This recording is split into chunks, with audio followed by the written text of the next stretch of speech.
PM Modi का महाराष्ट्र दौरा। प्रधानमंत्री की आज अकोला और नांदेड़ में 2 जनसभाएं। पहले अकोला और फिर नांदेड़ में पीएम मोदी जनसभा को करेंगे संबोधित। आज महाराष्ट्र के चुनावी दौरे पर कांग्रेस के अध्यक्ष मल्लिकार्जुन खड़गे नागपुर में एक प्रेस कॉन्फ्रेंस को संबोधित करेंगे। अमरावती और नॉर्थ नागपुर में करेंगे रैली। गारंटियों का हिसाब देंगे कांग्रेस शासित राज्यों के मुख्यमंत्री। मुंबई में हिमाचल के सीएम सुक्खू, कर्नाटक के डेप्यूटी सीएम डीके शिवकुमार देंगे हिसाब। नासिक की जनसभा में प्रधानमंत्री मोदी ने कहा, राजनीति में बाला साहब ठाकरे का योगदान अतुलनीय, लेकिन कांग्रेस के नेताओं के मुंह से बाला साहब ठाकरे की प्रशंसा में एक शब्द नहीं निकलता। पीएम मोदी के बयान पर कांग्रेस का पलटवार। कांग्रेस प्रवक्ता सचिन सावंत ने कहा, बाला साहेब ठाकरे से बीजेपी को इतना प्रेम तो फिर उनकी शिवसेना पार्टी को क्यों तोड़ा। शिवसेना यूबीटी नेता आदित्य ठाकरे ने कहा, प्रधानमंत्री मोदी को इतिहास के पन्नों में उलझाने के बजाय जवाब देना चाहिए कि बीजेपी ने महाराष्ट्र को आखिर क्यों लूटा। नासिक में पीएम मोदी ने आरोप लगाया, कांग्रेस के नेता दिखावे के लिए फिरते हैं, संविधान के खाली पन्नों वाली किताब लेकर इधर उधर जाते हैं, ये सभी संविधान विरोधी हैं। महाराष्ट्र के सांगली रैली में अमित शाह ने अगले मुख्यमंत्री को लेकर इशारा किया, कहा कि देवेंद्र फडणवीस महाराष्ट्र में नेता के रूप में उनकी पसंद है। एआईएमआईएम ने शिवसेना यूबीटी नेता उद्धव ठाकरे पर निशाना साधा है। एबीपी न्यूज से बातचीत में सैयद इम्तियाज जलील ने लगाया आरोप, उद्धव को बताया है छद्म धर्मनिरपेक्ष। महाराष्ट्र के चुनाव में एआईएमआईएम ने झोंकी ताकत। औरंगाबाद सेंट्रल में ओवैसी करेंगे पैदल दौरा। औरंगाबाद ईस्ट में रैली को संबोधित करेंगे असदुद्दीन ओवैसी। महाराष्ट्र के सीएम एकनाथ शिंदे ने की वंचित बहुजन अघाड़ी प्रमुख प्रकाश आंबेडकर से मुलाकात। मीटिंग के बाद कहा, हर मुलाकात को राजनीतिक नजरिए से नहीं देखना चाहिए। मुंबई में कांदिवली पूर्व विधानसभा सीट के प्रत्याशी के लिए मनोज तिवारी ने चुनाव प्रचार किया। बटेंगे तो कटेंगे पर जवाब देते हुए कहा कि हम जोड़ने की बात कर रहे हैं। महाराष्ट्र के कांदिवली पूर्व सियासी घमासान सीट पर लगातार जारी है। बीजेपी प्रत्याशी ने विकास कराने का दावा किया है। कांग्रेस उम्मीदवार ने दिखाई इलाके में फैली गंदगी। शिवसेना उम्मीदवार शाइना एनसी और केंद्रीय मंत्री किरेन रिजिजू ने मुंबा देवी मंदिर में दर्शन किए। अभिनेता और शिवसेना नेता गोविंदा ने कहा, प्रार्थना करता हूं हमारी उम्मीदवार जीते। महाराष्ट्र के विधानसभा चुनाव को लेकर मुख्य चुनाव आयुक्त का निर्देश, महिलाओं के खिलाफ आपत्तिजनक और अशोभनीय टिप्पणी करने वालों के खिलाफ कड़ी कार्रवाई हो। केरल के मुख्यमंत्री पी विजयन ने लगाया कांग्रेस पर बड़ा आरोप, प्रियंका गांधी को उपचुनाव जिताने के लिए कांग्रेस केरल में ले रही है जमाते इस्लामी की मदद। कांग्रेस के नेता पवन खेड़ा ने निशाना साधा। एक्स पर पोस्ट करते हुए लिखा, मणिपुर में एक टीचर 3 बच्चों की मां की हत्या हुई। निश्चित तौर पर प्रधानमंत्री चुनाव प्रचार में व्यस्त रहे। लोहरदगा में राहुल गांधी ने लगाया बड़ा आरोप, बीजेपी ने मणिपुर को जला दिया। कहा, हरियाणा चुनावों में जाटों को गैर जाटों के खिलाफ भड़काया, यही बीजेपी का चरित्र है। राहुल गांधी आज लगातार दूसरे दिन झारखंड में करेंगे प्रचार। आज भी होंगी राहुल गांधी की 2 चुनावी रैलियां। धनबाद और जमशेदपुर में जनसभा को करेंगे संबोधित।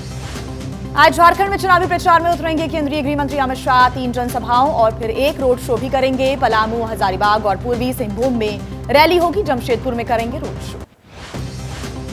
बीजेपी के अध्यक्ष जेपी नड्डा आज झारखंड में भरेंगे चुनावी हुंकार। पलामू और रामगढ़ में होगी जेपी नड्डा की जनसभाएं। शाम को रांची में डॉक्टर से करेंगे संवाद। झारखंड में चुनाव से पहले जेएमएम को लगा है बड़ा झटका। पार्टी के 2 नेता धरणीधर मंडल और शैलेंद्र मंडल बीजेपी में शामिल हो गए हैं। हिमंता बिस्वा शर्मा ने दिलाई है सदस्यता। हेमंत सोरेन पर बरसे मध्य प्रदेश के मुख्यमंत्री मोहन यादव। सोरेन परिवार को बताया राम विरोधी। कहा कि रामलला का दर्शन करने सोरेन परिवार का कोई सदस्य नहीं गया अयोध्या। यूपी के सीएम योगी आदित्यनाथ आज उपचुनाव के लिए 3 जनसभाओं को संबोधित करेंगे। खैर, करहल और सीसामऊ विधानसभा क्षेत्रों में रैलियों को करेंगे संबोधित सीएम। यूपी में उपचुनाव की तारीख बदलने पर समाजवादी पार्टी का विरोध। सीएम योगी ने कहा, कार्तिक पूर्णिमा की वजह से तारीख बदली, उस पर भी समाजवादी पार्टी ने सवाल उठाए। वहीं मुरादाबाद में सीएम योगी आदित्यनाथ ने महिला सुरक्षा को लेकर साधा समाजवादी पार्टी पर निशाना। कहा, जहां दिखा सफाई वहां बिटिया घबराई। समाजवादी पार्टी के सांसद जावेद अली ने सफाई से बिटिया घबराई नारे पर पलटवार करते हुए कहा कि उपचुनाव में बीजेपी को लग रहा है हार का डर, घबराई हुई है बीजेपी। मुरादाबाद की कुंदर की विधानसभा सीट पर जनसभा। सीएम योगी ने कहा कि पुलिस भर्ती में 20% बेटियों को अवसर दे रही हैं। यही बेटियां सफाई गुंडे माफियाओं का उपचार करेंगी। विधानसभा के उपचुनाव के लिए आज चुनाव प्रचार में उतरेंगे मुख्यमंत्री नीतीश। एनडीए प्रत्याशियों के समर्थन में प्रचार करेंगे। आज तरारी और रामगढ़ में होंगी जनसभाएं। एलजेपीआर अध्यक्ष चिराग पासवान आज बिहार उपचुनाव के लिए तरारी में करेंगे जनसभा और उसके बाद झारखंड के चतरा में अपनी पार्टी के उम्मीदवार जनार्दन पासवान के समर्थन में रैली भी करेंगे। गया में बोले आरजेडी के नेता तेजस्वी यादव, लालू ने बीजेपी को रोकने के लिए अपना खून लगाया। बीजेपी के पास है पैसा, यंत्र, मंत्र और तंत्र, आरजेडी के पास है सिर्फ आपकी ताकत। बटेंगे तो कटेंगे किनारे का चिराग पासवान की पार्टी एलजेपीआर ने समर्थन किया है। पार्टी के प्रवक्ता विनीत सिंह ने कहा, हमें बचकर रहने और एकजुट रहने की जरूरत है। राजस्थान में 7 विधानसभा सीटों पर उपचुनाव। मतदान की तारीख नजदीक आने के साथ ही सियासी तेवर भी तल्ख। हरीश मीणा, हनुमान बेनीवाल पर लगा विवादित बयान देने का आरोप। आम आदमी पार्टी के राष्ट्रीय संयोजक अरविंद केजरीवाल का आज पंजाब का दौरा है। उपचुनाव के लिए करेंगे 2 जनसभाएं। पंजाब के सीएम भगवंत मान भी रहेंगे मौजूद। जम्मू कश्मीर विधानसभा में बोले सीएम उमर अब्दुल्ला, हमारा झंडा, संविधान, विशेष दर्जा सब कुछ छीन लिया गया। केंद्र सरकार बदलेगी और भविष्य में अपने राज्य के विशेष दर्जे को हम वापस लाएंगे। नेशनल कॉन्फ्रेंस अध्यक्ष फारूक अब्दुल्ला ने कहा, 5 अगस्त का केंद्र का जो निर्णय लिया गया वो हमारे साथ था अन्याय, लेकिन एक दिन जम्मू कश्मीर को दर्जा वापस मिलेगा।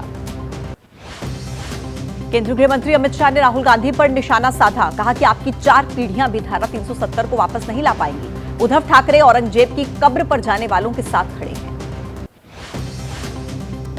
राजस्थान के मुख्यमंत्री भूल गए धारा 370 का मुद्दा। एक वीडियो हो रहा वायरल। धारा 370 की बहाली नहीं हो सकती, ये उन्होंने कहा है। धारा 370 को हटा नहीं सकते। प्रयागराज में अखाड़ा परिषद के 2 गुटों के बीच हुई मारपीट का मामला। क्रिमिनल केस दर्ज किए जाने की कार्रवाई के लिए प्रार्थना पत्र दिए गए, वापस लेने की सहमति इस पर बनी। महाकुंभ को लेकर अखिल भारतीय संत समिति ने कहा है कि किसी भी गैर हिंदू को दुकान लगाने की अनुमति नहीं मिलनी चाहिए। हलाल प्रोडक्ट्स के साथ दुकान लगाने की मंजूरी नहीं मानेंगे। कथावाचक राजीव लोचन महाराज ने 4 बच्चा पैदा करने की सलाह दी। कहा कि छठी माई की है रक्षा करने की जिम्मेदारी। दुश्मन ईंट पत्थर AK-47 लेकर खड़े हैं। हिमाचल प्रदेश में सीएम को भेजे गए समोसे, केक कर्मचारियों को परोसने का मामला है। ये सामने आया है। CID जांच पर जारी है सियासत। विरोध में बीजेपी युवा मोर्चा आज निकालेगा समोसा मार्च। बीजेपी के नेता जयराम ठाकुर ने निशाना साधा। कहा कि हिमाचल में एक समोसा सरकार विरोधी कृत्य कैसे हो गया। महत्वहीन मुद्दे की जांच में पूरा महकमा लगा हुआ है। कांग्रेस नेता अजय माकन ने आम आदमी पार्टी और बीजेपी पर निशाना साधा है। कहा केजरीवाल का कुशासन और बीजेपी आपके गठजोड़ के खिलाफ न्याय यात्रा है। ये जनता का ध्यान भटकाने के लिए लड़ रही है आप और बीजेपी। शुक्रवार को बतौर जज आखिरी बार कोर्ट में बैठे चीफ जस्टिस चंद्रचूड़ भावुक लहजे में कहा, अगर कभी किसी को भी ठेस पहुंचाई तो मुझे माफ करें। 10 नवंबर तक पद पर हैं देश के 50वें चीफ जस्टिस चंद्रचूड़। अगले CJI होंगे संजीव खन्ना। जस्टिस चंद्रचूड़ ने कहा है, न्यायपालिका को एक सक्षम नेतृत्व के हवाले करके जा रहा सटला।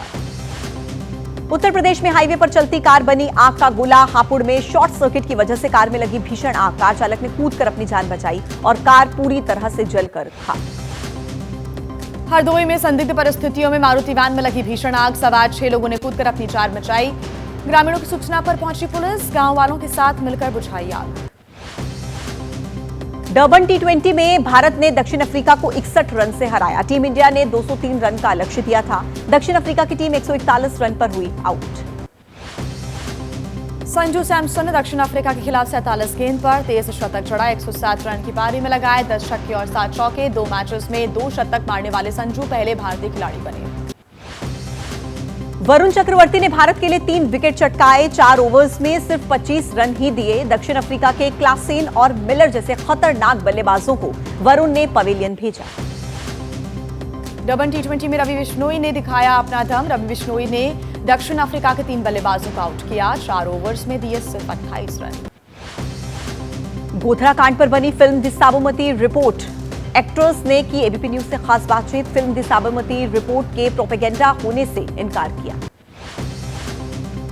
प्रमोशन के दौरान गिरे एक्टर। म्यूजिक एल्बम साहिबा को प्रमोट करने पहुंचे थे अर्जुन रेड्डी और विजय देवरकोंडा।